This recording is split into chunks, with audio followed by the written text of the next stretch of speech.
I'm Brad Cleveland, and it's a privilege to be with you. You probably don't need a reminder from me that customer experience is more important now than ever before. Your ability to deliver great experiences will largely determine the future of your business. Some of you have perhaps already read the book, Leading the Customer Experience. If you have, thanks so much. If you haven't, it's intended to provide a proven, easy-to-use framework for building out your approach. With the time we have today, I want to call out 3 questions that I'm convinced we need to be asking as business leaders. And let me first start with a definition of customer experience. One of my first jobs was working for a company that provided business communication systems, telephone and computer systems, that sort of thing. I was the youngest and lowest ranking employee, and my job was to run cable.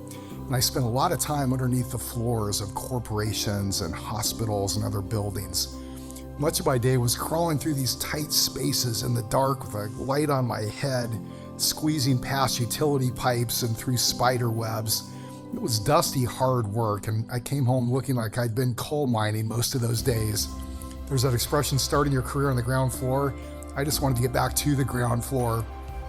My supervisor, who was pretty rough around the edges, worked with me to ensure everything was done right. If you install a cable the wrong way, it could fail months or years later. And I learned that what we do today can impact customers well into the future. There were times I worked directly with customers, helping them use the new equipment, understand the new equipment. On those days, I wore a collared shirt and was coached to smile. One day I got scolded, and I mean really scolded, by my boss for leaving fingerprints on a computer monitor. We were installing a bunch of offices on deadline. I'm just kind of moving things along. He said, "Hey, they're excited about this new system, and the first thing they're going to see are your fingerprints."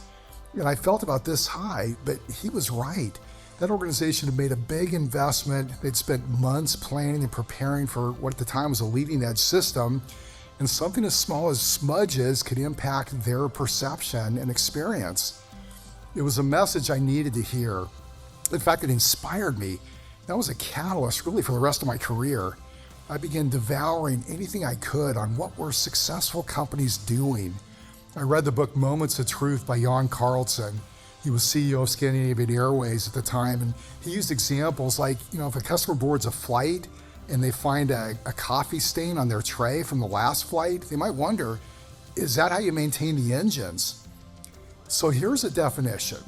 Customer experience is everything a customer hears about your organization, every interaction they have with your organization and its products and services, and ultimately how they feel about your organization. Customer experience is both far bigger and much smaller than many realize.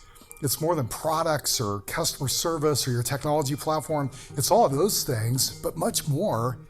It also comes down to any one interaction that can make an indelible impression on the customer. In other words, customer experience takes everyone. It's truly a team sport. Even the lowest ranking employee, the person running cable below ground, has a vital role to play. So how do you get your team on board and aligned? These 3 questions can help lead you to answers that are right for you. And the first question is for you alone. It's one you'd ask yourself.